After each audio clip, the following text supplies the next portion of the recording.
This is just one of my areas of research expertise in terms of organizational justice, behavioral ethics, diversity, equity, and inclusion. And the reason I undertook this project was sometimes you just get tired of certain narratives that you see happening in society. And for professors, that's generally why we do the research that we do.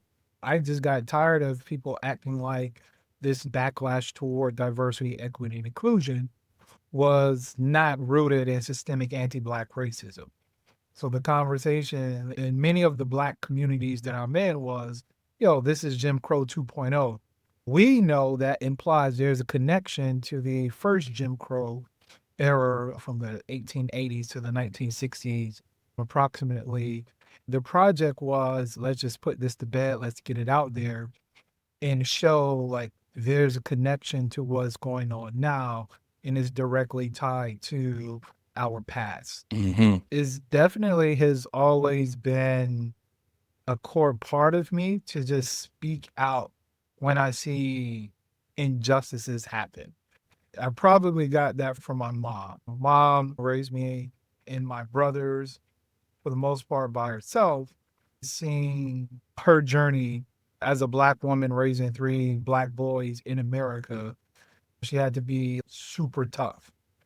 As you get older, I went off to college, you're in the business school, you start studying various aspects of discrimination in the workplace. And it just got me thinking, wow, what all types of sexist practices and racist practices did my mom encounter in the workplace? And then she just simply did not let my brothers or me know about it because she didn't want to rob our innocence as Black boys, which will eventually be robbed. Also, I am a member of Alpha Phi Alpha Fraternity Incorporated. So just understanding the legacy of my fraternity, members like Dr. MLK Jr., Thurgood Marshall, etc. So there's always been this strong advocacy for our community, social justice for all. And it probably got me in trouble why I couldn't make it in corporate America. And I had to shift to a career that allows you a lot more autonomy in terms of critical thinking, using your voice, putting things down on paper, getting it out there is based upon how you make the argument that people buy. You can make that argument with data.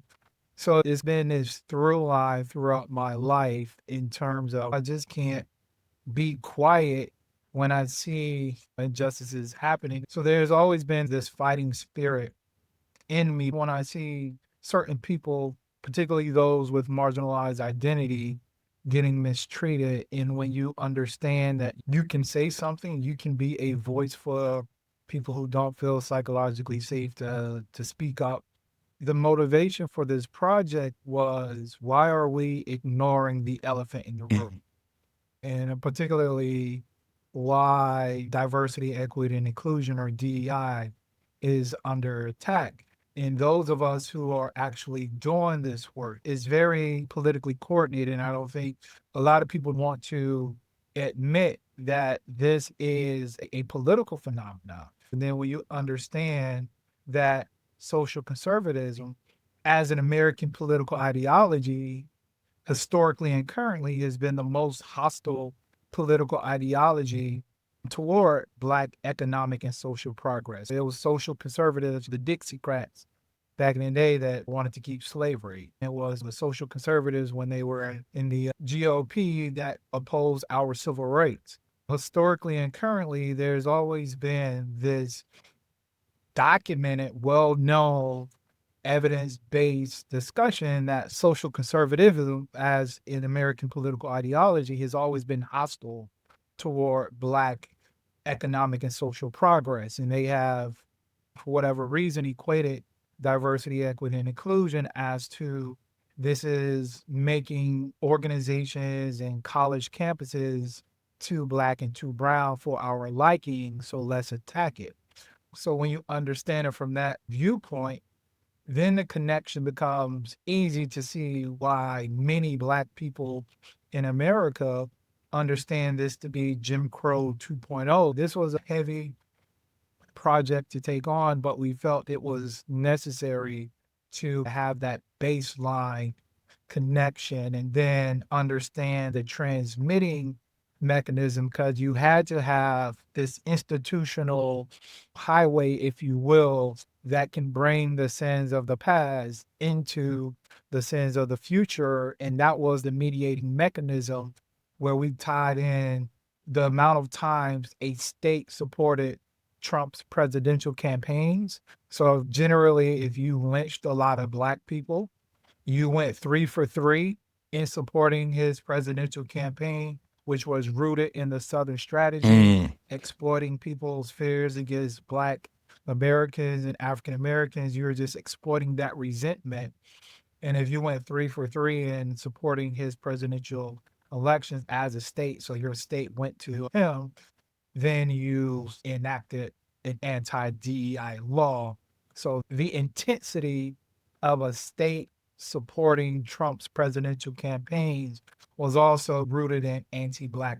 Like, you have given acceptance, you have tolerated that anti-Black racism is okay.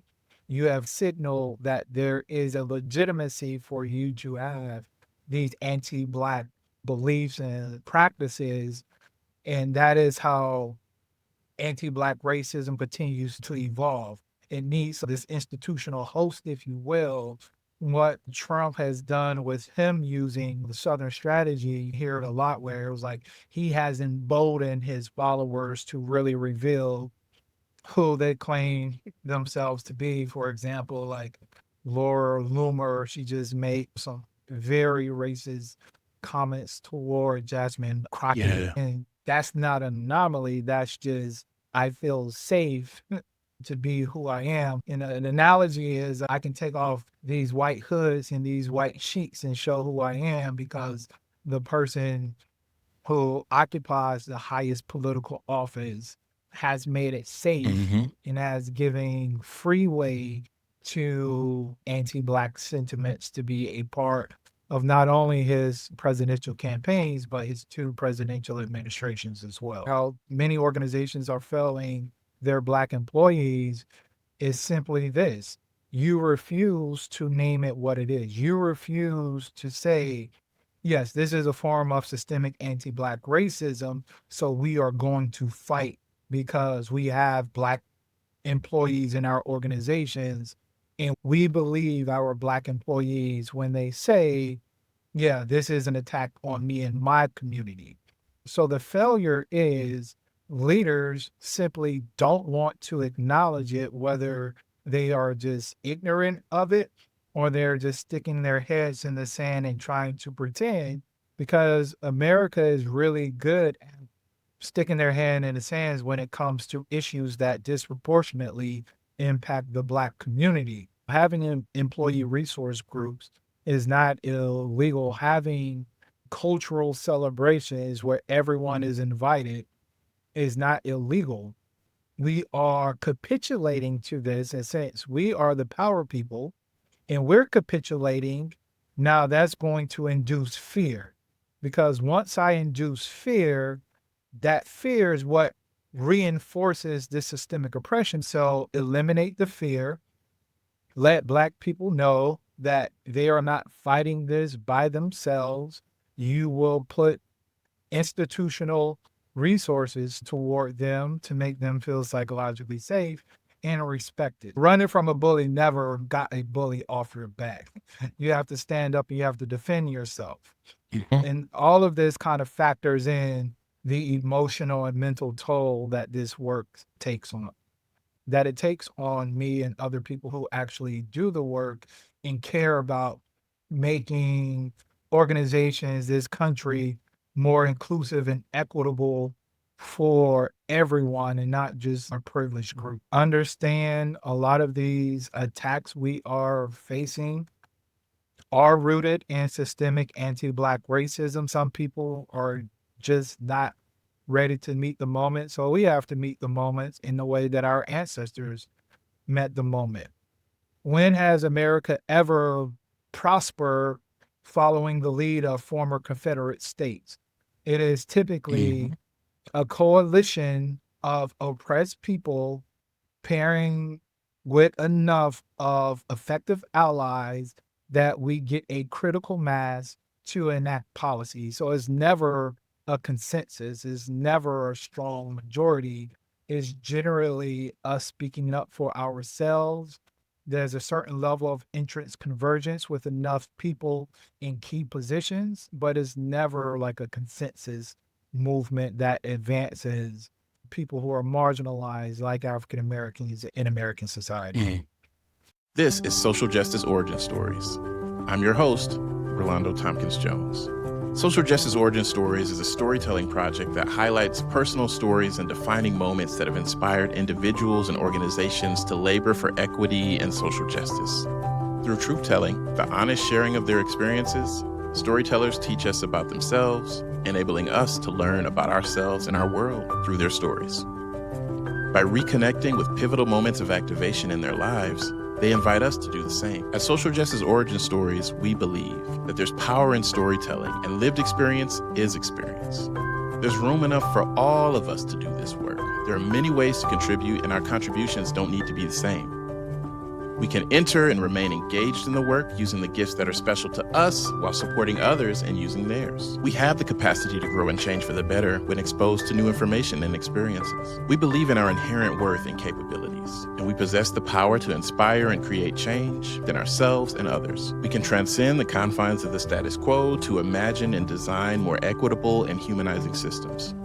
Thank you all for joining us today. I'm really glad I get to sit with Dr. Darryl Rice today. I have to say, this came together very quickly, and I just really want to say thank you for being here. I saw your post. I think maybe it was Sunday night. I forget. It was a couple days ago. Yeah. I posted it on Sunday. Yeah, I looked at your post and read it. I just had to reach out. My experience combined with what you're putting out there, combined with everything that's happening right now. Yeah, I'm very happy and humble that you reached out. Looking forward to the conversation. So when you sent me the invite, I went to go check out what you're doing. I was like, yo, this is super cool. This is dope. So happy to join and discuss. But yeah, I appreciate the invitation, bro. Yeah, I saw the news about his forthcoming article, and this article is called Jim Crow 2.0, Understanding Present Anti-DEI Laws as a Function of Cross-Generational Transmission of Systemic Anti-Black Racism. And not only the article itself, but then also listening to some of Darryl's storytelling around even the work that it took putting together the research, how taxing it was in a variety of ways. Emotionally taxing, we are in a time where there is such erasure. That's one of the reasons why this project exists. We're in a time of such intentional erasure all the time. History is being written moment to moment, day to day.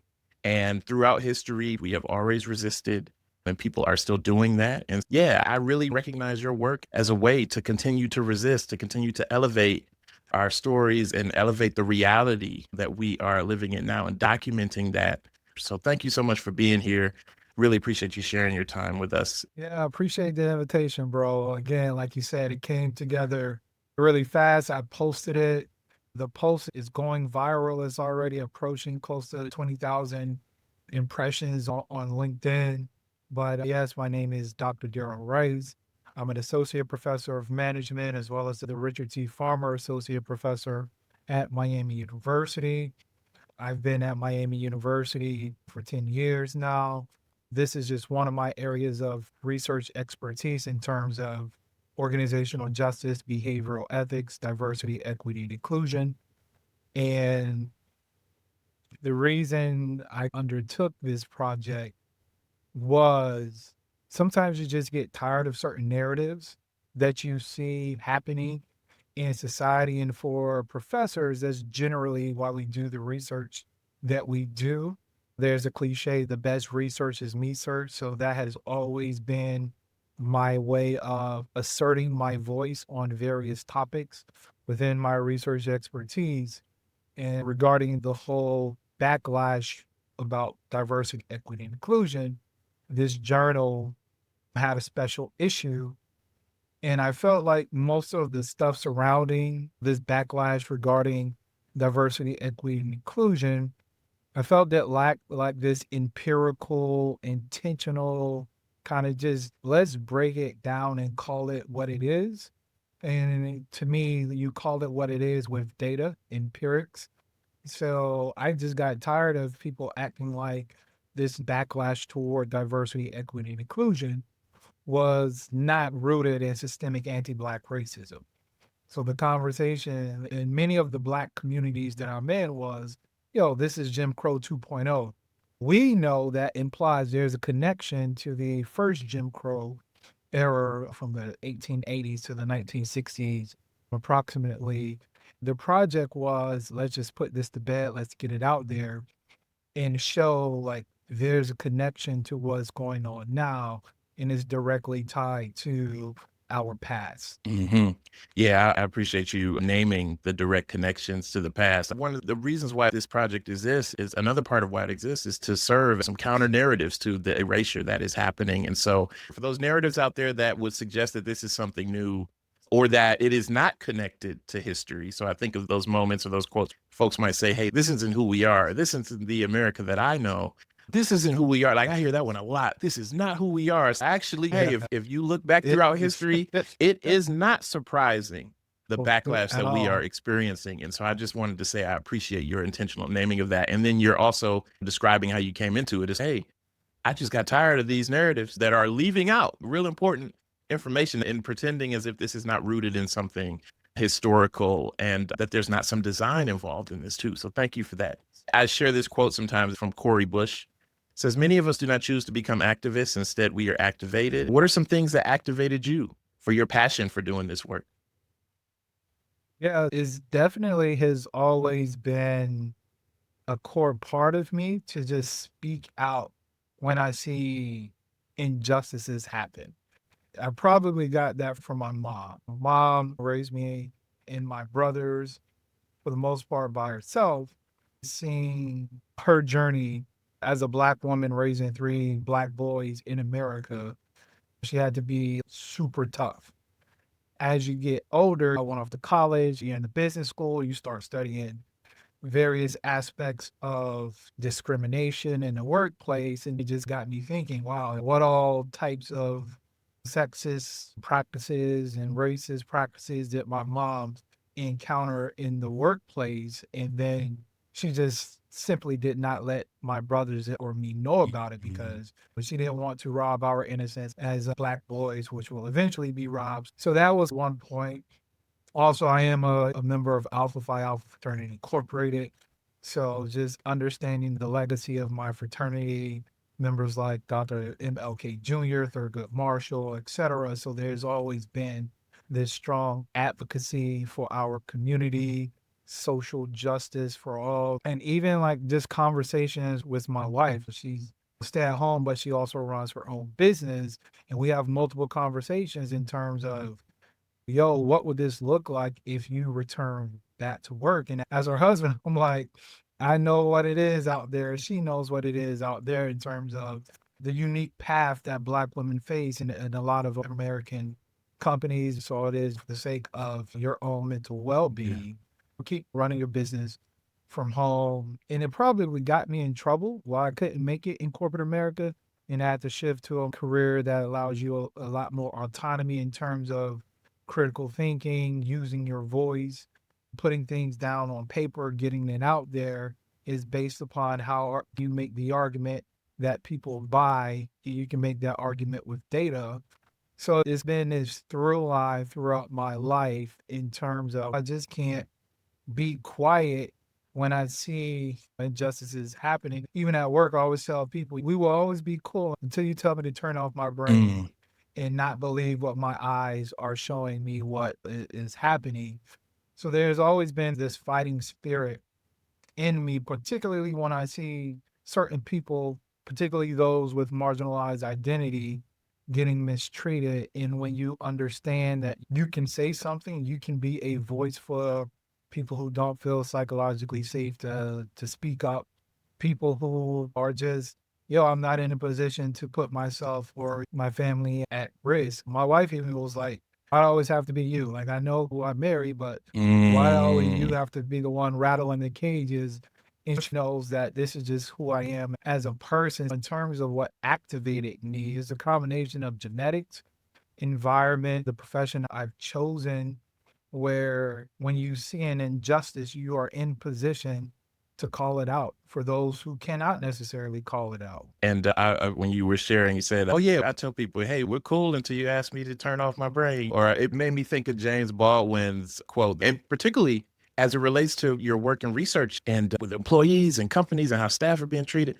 It's, hey, I can't believe what you say because I see what you do. You know what I mean? So when you said that, it Yep. made me definitely think of, oh yeah, it's all right until you ask me to stop noticing the things that I am noticing. I Yep. really appreciate that, all that you shared around even, hey, I'm speaking up for the folks who can't. And in that speaking, it's like, it's not representing ideas that are not present in the space, but it speaks to the fact that there are dynamics within organizations that create, you mentioned psychological safety, right?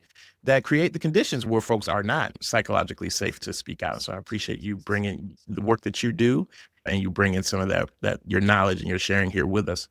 So about your paper and your research, one of the things you wanted listeners to really know is that anti-DEI state laws are rooted in systemic anti-Black racism. The motivation for this project was, why are we ignoring the elephant in the room?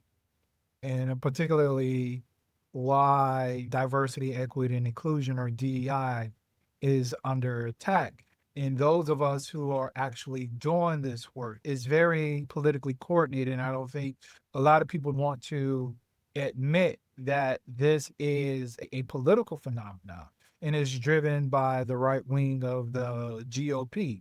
So the backlash is this right wing social conservative aspect. And then when you understand that social conservatism as an American political ideology, historically and currently, has been the most hostile political ideology toward Black economic and social progress. It was social conservatives, the Dixiecrats, back in the day, that wanted to keep slavery. It was the social conservatives when they were in the GOP that opposed our civil rights. Historically and currently, there's always been this documented, well-known, evidence-based discussion that social conservatism as an American political ideology has always been hostile toward Black economic and social progress. And they have, for whatever reason, equated diversity, equity, and inclusion as to this is making organizations and college campuses too Black and too brown for our liking, so let's attack it. So when you understand it from that viewpoint, then the connection becomes easy to see why many Black people in America understand this to be Jim Crow 2.0. So the motivation was, let's give a very clear and compelling connection to the first Jim Crow era. So that is why we actually looked at the number of African Americans lynched during the first Jim Crow period. And for the listeners who are unfamiliar with lynching, the kind of technical term is when a person, typically a Black person, is killed by a mob of at least three white individuals. Often it was very brutal. Sometimes they hung us, but we wanted to see the number of African Americans lynched. That was the most salient form of systemic anti-Black racism during the first Jim Crow era. And we see that these state laws that are aimed at diversity, equity, and inclusion, again, being this political phenomenon, you see it happening in red states. So states like California, New York, Colorado, they don't have anti-DEI laws, just because for states to enact this, they have to have a Republican majority. So they have to control the state house, the state senate, and the governor's mansion. When you have this political trifecta, it's easy to pass these laws, and these laws are almost exclusively restricted to red states. So obviously it was like, okay, let's get this data. Shout out to the Tuskegee Archival Institute that keeps track of the numbers of African Americans as well as white Americans who were lynched during the first Jim Crow era. So we entered the number, coded whether various states had an anti-DEI law on the book, whether it was pending or there was no legislation. And as we expected, there was a positive and significant correlation. The greater the number a state lynched Black people during the first Jim Crow era, that was positively and significant correlated to that state passing a present day anti-DEI laws. So the original sin, if you will, of systemic anti-Black racism is the number of African Americans lynched during the first Jim Crow period. And then the newest manifestation of systemic anti-Black racism are these anti-DEI laws, because when they're implemented, they are targeted toward public universities, K through 12s, and they are disproportionately impacting Black faculty, staff, and students, or Black educators and students in general. So when I share these findings with people in the Black community, like, yeah, we know what it is because this is not our first rodeo. Whereas individuals who are unaware of this historic and current manifestation of systemic anti-Black racism, they're shocked and appalled. But yeah, this was a heavy project to take on, but we felt it was necessary to have that baseline connection and then understand the transmitting mechanism, because you had to have this institutional highway, if you will, that can bring the sins of the past into the sins of the future. And that was the mediating mechanism where we tied in the amount of times a state supported Trump's presidential campaigns. So generally, if you lynched a lot of Black people, you went 3 for 3 in supporting his presidential campaign, which was rooted in the Southern strategy, exploiting people's fears against Black Americans and African Americans. You were just exploiting that resentment. And if you went 3 for 3 in supporting his presidential elections as a state, so your state went to him, then you enacted an anti-DEI law. So the intensity of a state supporting Trump's presidential campaigns was also rooted in anti-Black. Like, you have given acceptance, you have tolerated that anti-Black racism is okay. You have signaled that there is a legitimacy for you to have these anti-Black beliefs and practices. And that is how anti-Black racism continues to evolve. It needs this institutional host, if you will, to say, this is not outlawed or this is not a wrong belief. And to your point, when people was like, this is not who we are, for many in the Black community is, yo, you came over here as slaves, Emancipation Proclamation, you want to talk all about that, but then it was Jim Crow. And there has never been the same intensity in which we have been systemically oppressed in terms of the government trying to systemically liberate and remedy the historical degradation that we have faced as a community. So when you have this institution that allows anti-Black racism to be accepted, flourish, and evolve, this is how it continues to manifest in different ways. And the anti-DEI laws are just the most recent manifestation of it. Just the most recent manifestation of it. You said more about the Southern strategy.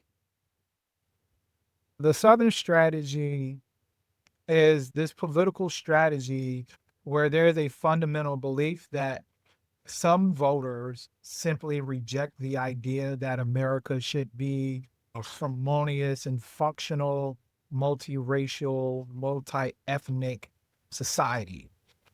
And if you have this rejection, it generally starts with, what is your resentment level toward African American? Because it's rooted in the white supremacist structure. And anti-Black racism falls under that. But what people don't understand is anti-Black racism, although it disproportionately impacts Black people, it impacts anyone who can be marginalized. For example, anti-Black racism definitely impacts white individuals in a low socioeconomic status. So there's an aspect of classism. It impacts women and impacts individuals in the LGBTQ plus community. It impacts individuals with visible as well as invisible disabilities. And it can also impact individuals who have a military affiliate or veteran status. So if there's any type of, if you are not the heterosexual white evangelical male, then white supremacy can adversely impact you. And typically the most salient form or the tentacles of it in America is systemic anti-Black racism, because that has been one of the original sins. The other is obviously European colonizers coming to the States and just devastating the indigenous population, claiming this land was theirs. America was founded by stealing the land of Native Americans and then getting slaves to build up America to be what it ultimately is. So the Southern strategy gives birth, gives leeway to American voters, and not just white people. Oftentimes, you can use Black faces to prop up this Oh white yeah. supremacist political Oh strategy yeah. to exploit this resentment toward African Americans, because we are fighting for equity. We're fighting for equality. We are fighting to remedy the systemic oppression that we have faced since we've arrived in this country against our will. So the Southern strategy just works on, can I exploit this resentment that has been largely hidden, because it was taboo for you to just be an outright racist. What Trump has done with him using the Southern strategy, you hear it a lot, where it was like he has emboldened his followers to really reveal who they claim themselves to be. For example, like Laura Loomer, she just made some very racist comments toward Jasmine Crockett. Yeah. And that's not an anomaly. That's just, I feel safe to be who I am. And an analogy is, I can take off these white hoods and these white sheets and show who I am, because the person who occupies the highest political office has made it safe Hmm. and has given freeway to anti-Black sentiments to be a part of not only his presidential campaigns, but his two presidential administrations as well. Your article talks about understanding those present anti-DEI laws as a function of cross-generation transmission of systemic anti-Black racism. And I think that cross-generational transmission piece is so important, because sometimes I'll hear people say things like, it's the older generation, and once time passes, things will change, as if it's just something that will happen naturally in terms of progress and social progress. But when I think of the Southern strategy, I'm also thinking, we're talking about anti-DEI laws today, of just all the narratives and language out there to equate DEI with Blackness and further perpetuate anti-Blackness. Critical race theory, it's been a progression of consistent narratives aimed at, like, what y'all really saying is y'all don't want Black people in these spaces, but with saying it without saying it, but then also in terms of the actions, and you're talking about the legislation, very much demonstrating that as well. So I appreciate you sharing the Southern strategy, and then also how your work and your research illuminates and shares how these things are connected. What has happened in the past, that Southern strategy in many ways is still being played out now with these anti-DEI laws. Yeah, and just a quick point. There's a couple articles that convey this point that DEI is the new N word. Mm. So when you ask people, do you support diversity, equity, and inclusion, they're more likely to say they support diversity, equity, and inclusion compared to, do you support DEI? So it's generally like the moniker, and that's when you see companies trying to rebrand and call it anything other than DEI, but that generally is an ineffective strategy, because you're bowing to this unjust political pressure that is rooted in systemic anti-Black racism. And now you're trying to call it belonging, and now they're coming after belonging and community engagement, because it is the work that they are trying to silence. It is the work that they're trying to suppress. The saving grace is they come from a perspective of ignorance and arrogance. So they aren't researchers, so they don't necessarily know that these diversity, equity, and inclusion initiatives, what we see in the modern day workplace, is actually tied to the Civil Rights Act of 1964. where Black people and other individuals with marginalized identities did not have these legal protections in the workplace. So, yeah, there's a lot of belief within the Black community that DEI is the new N word. And I'm thinking of earlier things that have happened. The mayor of Baltimore, right? Calling him a DEI hire. Just lots of incidents, man. Just lots of things that have happened. But even Vice President Harris, when she became the Democratic nominee, there was the rumblings and articles being written that tried to categorize her as a DEI hire, just completely ignore her resume, all of her accomplishments and qualifications. She's a DEI hire. Ketanji Brown Jackson, Supreme Court Yep. Justice. And folks have done this. Folks have done this where they've compared the qualification. And it's not even a comparison, but the narrative, and I hear you with the theme of generational transmission of anti-Blackness, because the narrative, it communicates these messages like, hey, the most unqualified, unprepared white person is still superior. It's intended to communicate those messages, right? Those myths, right? It's not true, but it's intended to communicate those messages. Like our most ignorant, our most unqualified person is still superior because the idea is that whiteness is superior and that whiteness is what's required. And you also talked about the anti-DEI laws impacting other groups too. So it made me think about, and I don't know who shared it, but I often hear this quote, what's tested out on Black people, what's tested out on us will be perfected on other folks if y'all don't jump in and do something about this. And it makes me think about that Lyndon B. Johnson quote, and I pulled it up here. It says, if you can convince the lowest white man that he's better than the best colored man, he won't notice you're picking his pocket. Give him somebody to look down on and he'll empty his pockets for you.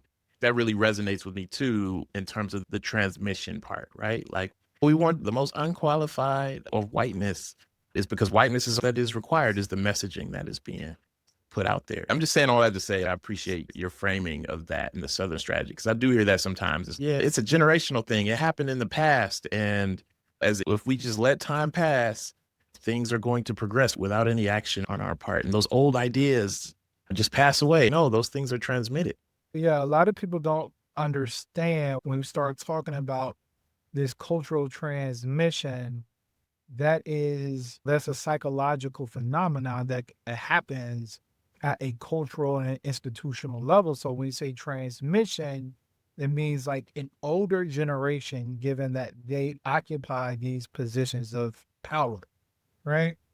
You can transmit what you believe is important, and those are so these are values, beliefs, and practices. So to your point, Rolando, if I believe whiteness should remain on top, I can transmit that. And some of the ways that I can transmit that is I can attack your curriculum. So to the quote that you just made, where we want to test it out on Black people and then have it perfected with others. This is how, and when we were working in the DEI process, when it was popular, like in 2020, after George Floyd and Breonna Taylor, again, the mainstream push for DEI to occupy various spaces in American society and companies were mainly attributed to those deaths of George Floyd and Breonna Taylor. And it was like, we have to affirm that Black lives do in fact matter. And I'll never forget this because I was asked to serve on the university-wide. I was like, our resolve will not be tested in 2020. It's going to be tested in a few years because the backlash always comes when it's tied to Black economic and social progress. There's always a backlash. And we see that backlash and it's okay, yeah, like this was a lot of these companies, their stance toward DEI was very performative at best. And some companies are doubling down, others have just capitulated. But this push was rooted in Black deaths. And now this retreat disproportionately impact Black people. And the entry point was critical race theory. So the first they tried to ban critical race theory. Now is DEI, but these disfavored viewpoints are just so now I want to control what you actually learn. So the DEI is an entry point of the attack to actually control and alter higher education and how companies do things, because that is what they want to transmit, that America should remain this white supremacist patriarchal society. And if you are deviant from a white Christian heterosexual male, then you do not deserve to be at a top spot from an institutional and power control level. Share about how that has manifested within these anti-DEI laws and some of the things that you're finding in your research, because I'm listening to you talk about the institutional piece of it too. We want to control the things that you learn, attacks on museums. I'm even thinking about literally that street where Black Lives Matter Yep. was literally painted over and erased. Erase. Right? Rollbacks of positions and organizations, and we've heard the numbers, over 300,000 Black women in particular. It's a direct blowback in that. So it is a blowback, particularly for Black women, right? Because it's the double whammy, right? I have to deal with this element of sex, right? And I also have to deal with this element of race. So when these companies and institutions, universities as well, show that they just capitulate to this authoritarian attack, that creates a less psychological workspace. And if Black women are already amongst the most vulnerable people in the workplace, of course, they will be impacted at a disproportionate level, because even me as a Black male, yes, I have to deal with this aspect of race. I am a male, right? So there is some male privileges that I have that our sisters do not have. So yeah, there's a lot of Black women who just don't feel psychologically safe. Words don't do anything in this moment. So it's good to say, I empathize. I'm sorry we had to do this. But at some point, want someone who's going to fight for them. They want someone who says, I'm going to call this what it is. And no, we are not backing down, because having DEI practices is perfectly legal, right? We have these historic and current disparities in our organizations. So if we want everyone to feel included in our workspace, then that requires different approaches, different types of support for our diverse group of employees.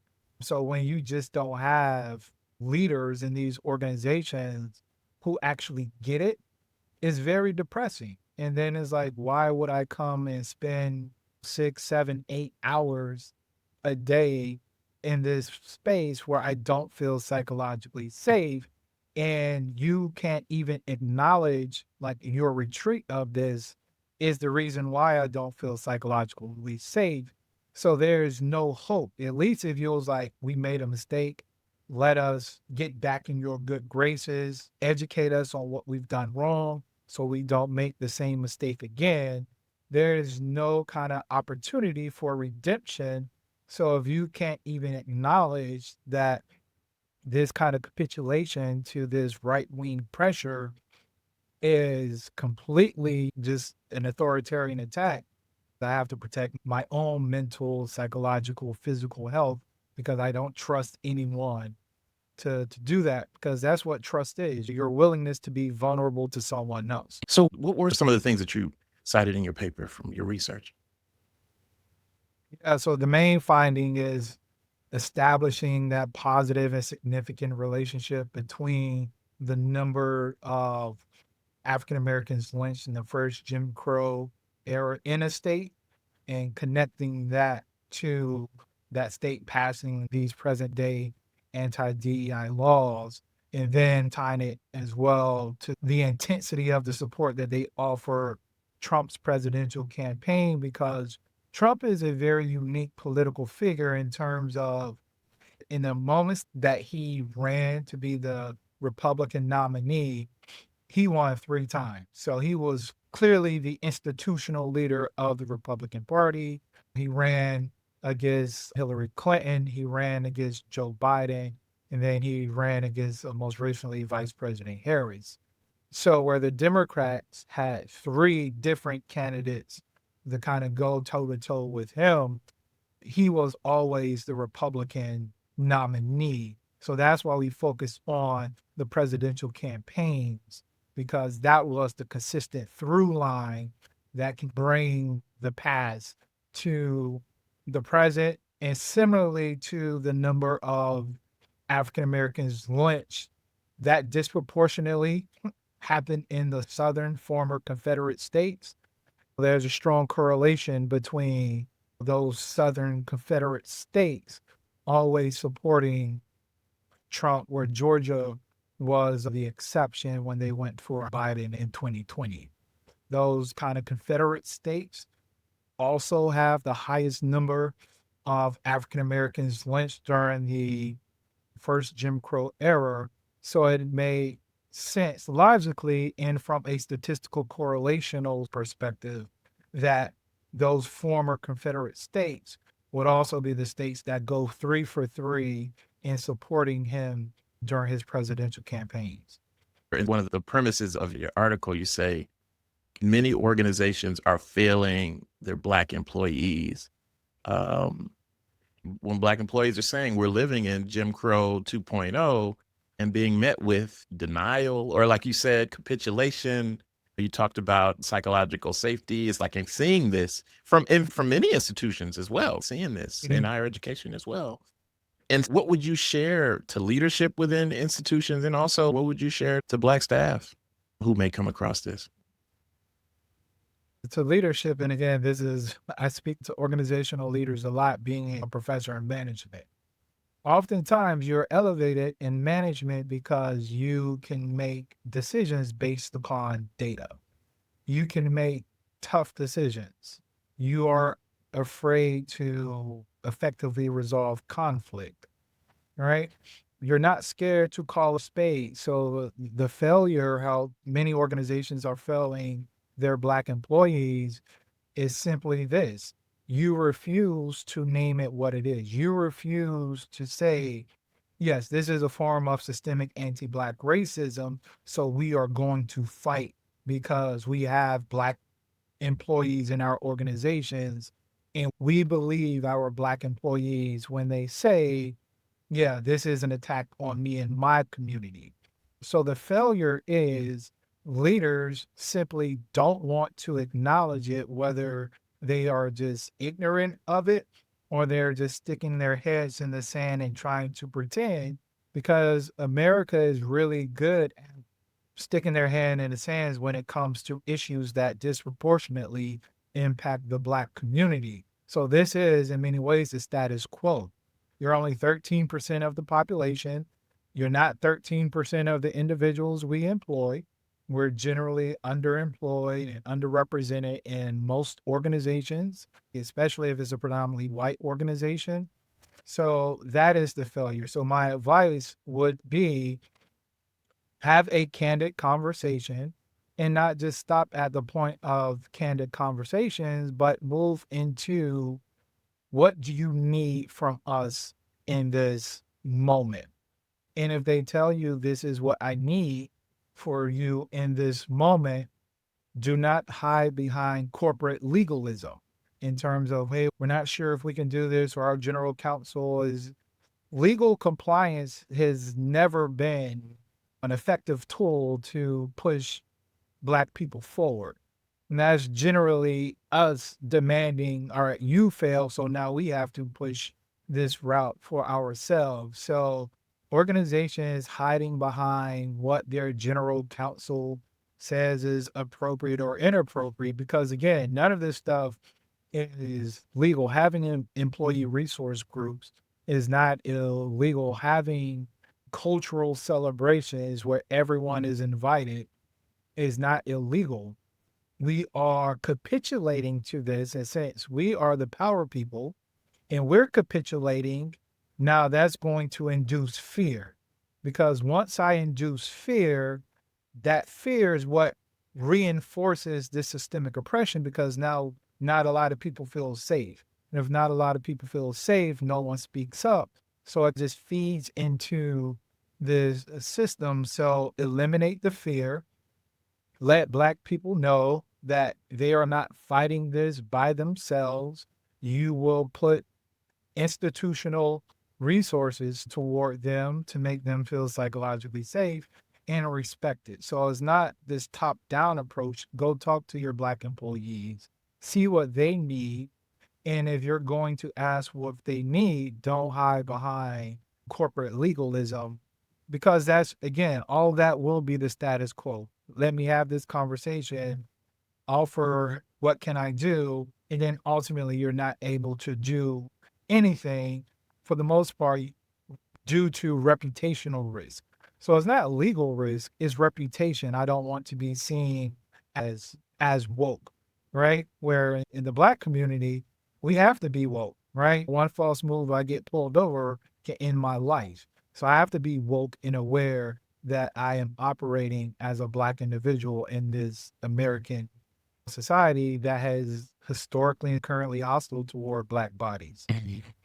And for Black individuals, for our community, I will say this: don't let fear reinforce our suppression.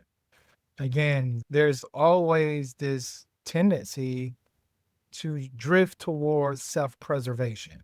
Or as long as me and mine were good, this isn't my fight. Let me get this target off my back. I don't want to put my job at risk. I got a family to feed, right? So if that fear is collective, then no one speaks up. And then we don't even advocate for better treatment for fear of being the one that rocks the boat. And now I put myself in a position to be retaliated against. So be careful that you don't let your fear be a weapon that the oppressor uses to keep you systemically silenced and oppressed. Mm-hmm. And another dynamic I want to raise and hear your thoughts about too. So I talked with a friend of mine in an earlier episode of storytelling, Dr. Owan Edwards. I just mentioned his name briefly here. And his dissertation research was on the experiences of Black chief diversity officers in higher education.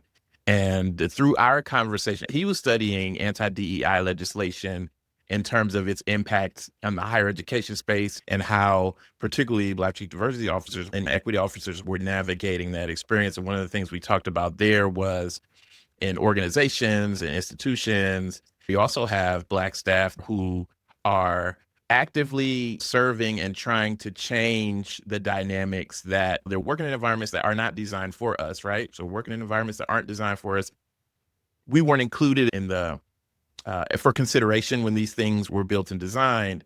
So they're working to change that while having their own experiences within the organization, while also being impacted by anti-DEI legislation, sentiments, things that are happening outside of the institution too, while also, right? So I'm just bringing all these things in, but while also being in these spaces and places of leadership and other folks needing answers and needing to provide things. And just thinking about that experience, one of the things that we talked about is, hey, we can also be working within or existing within, you can in a variety of different positions, but in this particular context, being within organizations trying to create change while also our identities are under attack. Outside of the institution, certainly, but then also sometimes within the institution. And so navigating all those things. And so I'm just wondering, just any thoughts you might have or share for folks out there, listeners out there who are in a similar situation. I think your paper, your research, I think it brings a lot of visibility to things that we're experiencing, but are sometimes told like this, it's just a coincidence. So it provides that I already knew this was happening, but I might not be in an environment where that's being affirmed around me. But here's another person, here's another body of work that confirms what I knew. What would you share for folks who are listening out there who might be in those similar situations? So what I would share, so if you're trying to do this work in a predominantly white institution, you feel like I'm here, I want to make a difference for other Black faculty, staff, and students, and other students who just want this institution to be more equitable and inclusive for everyone, right?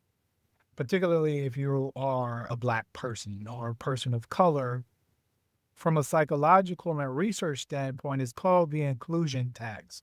So I'm bringing in one of my friends and a co-author, Dr. Tsedale Melaku, who's also a co-author on the paper. She does work on the inclusion tax. So the inclusion tax basically is, from an intersectionality approach, the more deviations I have from this white heterosexual Christian male, there's a price to be paid.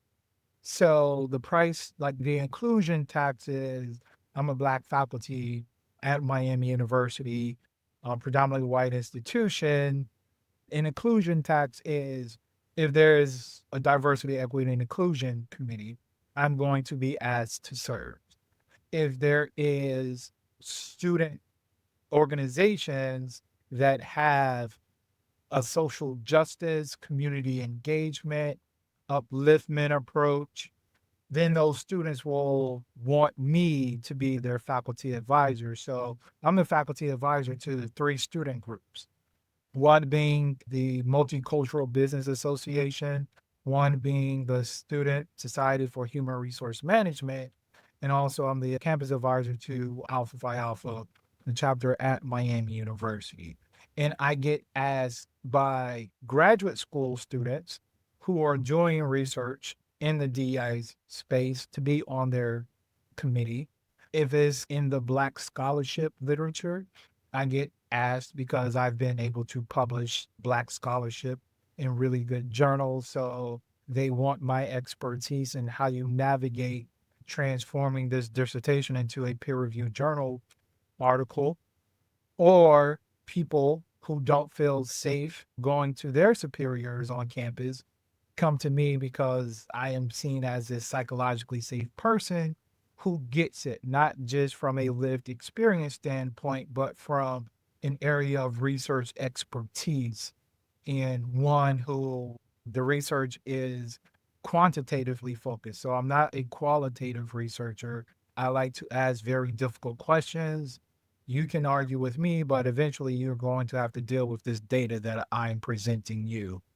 The tax is, there are additional prices and tolls that we have to pay in our day-to-day existence, and that saps our resources mentally, spiritually, physically, emotionally, because we extend so much to operate in this space. And then when we remove ourselves from this space, given it's so few of us in these spaces, it's going to have a felt impact. If I ever were to leave Miami University, it's just not you're losing a faculty member in this department. Students are losing a campus advisor. Students are using a confidant. Stakeholders, like I engage with our Black alumni often, right?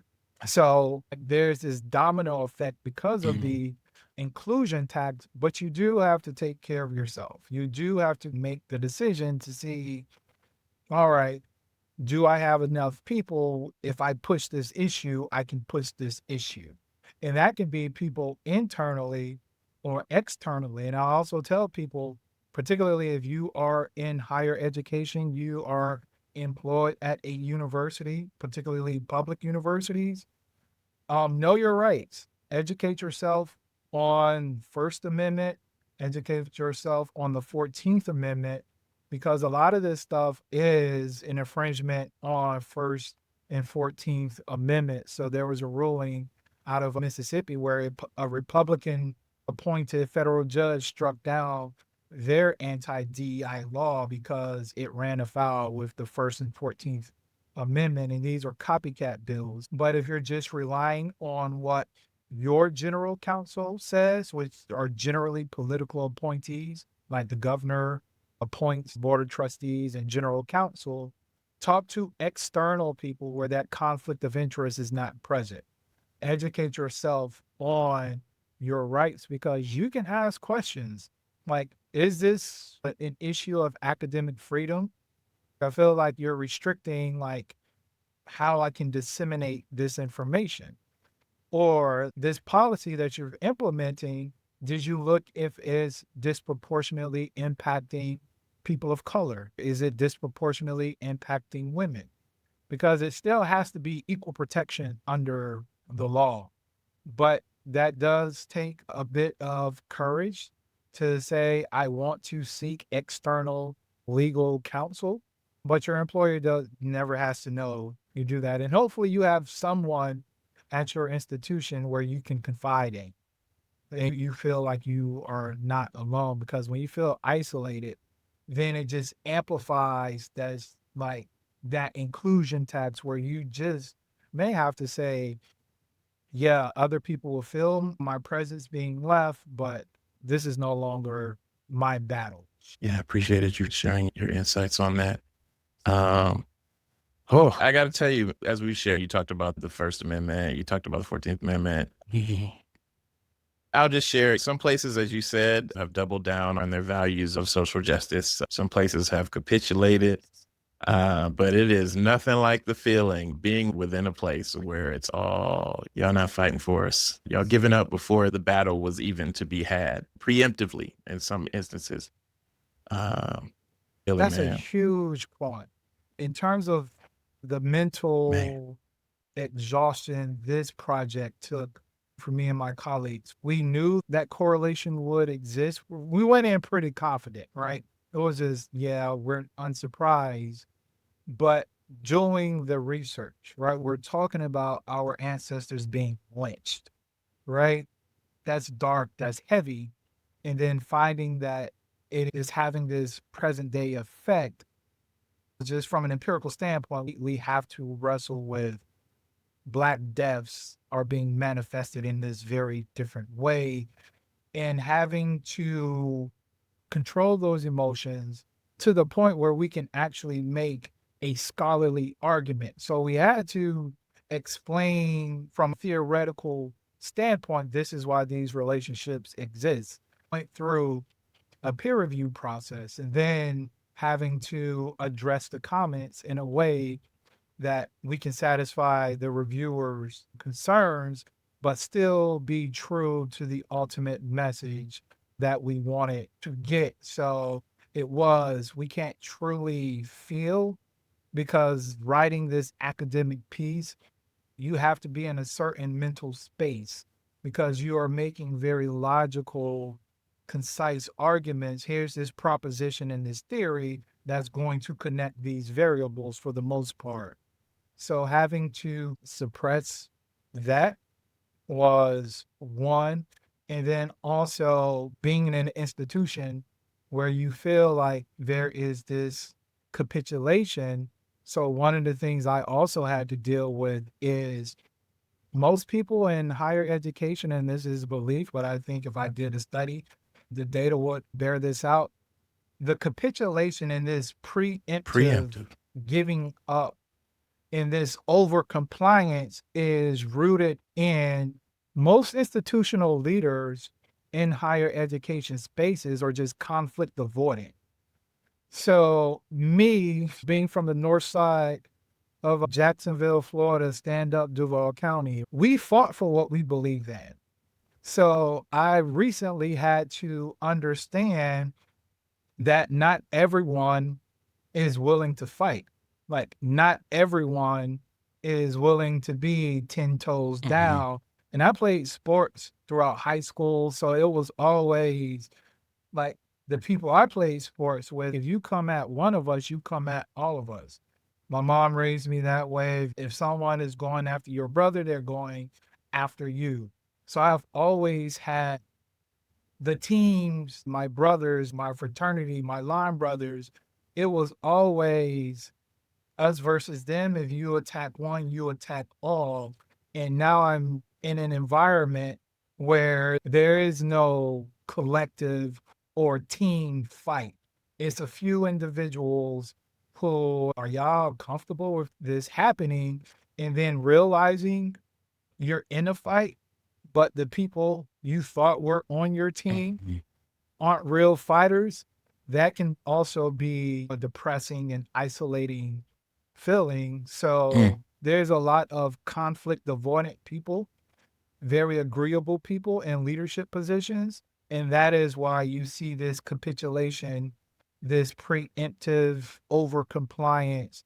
I want to get this target off my back, as opposed to where I'm from. This is a bully, and you punch a bully in the face. So running from a bully never got a bully off your back. You have to stand up and you have to defend yourself. Mhm. And all of this kind of factors in the emotional and mental toll that this work takes on, that it takes on me and other people who actually do the work and care about making organizations, this country, more inclusive and equitable for everyone and not just a privileged group. Now, you mentioned your mom. Who are some people or experiences that contributed to shaping how you relate to others, how you show up for social justice? Definitely my mom. She's always impressed upon me that education was the ticket for you. And you have to fight for what you believe in, even if no one else is willing to fight for what you believe in. So my mom, my grandmothers, again, I was raised in church and understanding who God is to me. This fight is also spiritual, because when people are talking about diversity, equity, and inclusion, I always say Jesus Christ is the most inclusive person that walked this earth. He didn't care who you were. He was willing to break bread and talk and speak with you. So my faith, definitely my fraternity, that is where I first saw like advocacy from an organizational standpoint in Tallahassee, Florida, on the campuses of Florida State University, as well as Florida A&M, in terms of the issues that were going on during my undergrad experience. So the fraternal connection, and then just understanding as I've aged and became a husband and a father, also wanting my children not to have to face the certain barriers and things that I've had my wife and other people have to go through. My influences is definitely family, definitely faith, definitely fraternal. Okay. Okay. What would you hope listeners take away from your sharing, and what actions would you encourage them to take?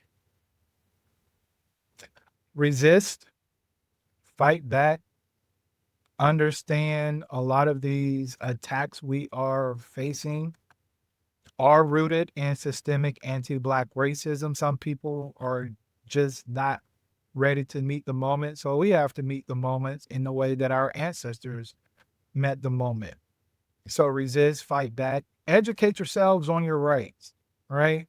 Whether your organizations respect them or not, you do have constitutional rights, and you can assert that they are protected. And if they are not protected, I'll see you in court. So one of the most effective strategies, and I give credit where credit is due, that the right wing has used, is they are not afraid to litigate their issues. That's how they got affirmative action overturned. And I think we have to have that same energy. We probably have to have a higher level of intensity to say, I'm willing to litigate these issues. If we feel like this is an attack rooted in systemic anti-Black racism, then we will be able to demonstrate a disproportionate impact on us and make it a 14th Amendment issue. Educate yourselves, get involved with your local chapters of the NAACP, National Urban League, American Civil Liberty Union, the ACLU. Just educate yourselves on, how is this a First Amendment issue? How is this a 14th Amendment issue? Use ChatGPT. There's a lot of information out there where you can educate yourselves, talk to people, talk to experts, talk to people who are actually doing this work, because experts like myself and other people, a lot of people don't want to give us platforms because we're not necessarily just arguing from an emotional standpoint. We're arguing from a research and an empirical aspect. And hey, you may not like this argument, but you have to deal with this data.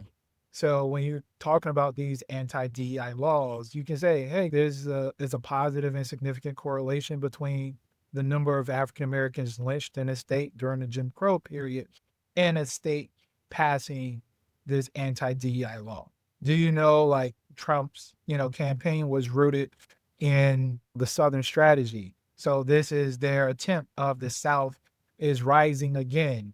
When has America ever prospered following the lead of former Confederate states? So these are just hardcore, empirically factual questions that you can ask, and either people are going to not want to answer them, or when they answer them, they're just going to realize we are going to come out on the wrong side of history of this. And that's generally the case. It's very rare that the majority of Americans are looking to come out on the right side.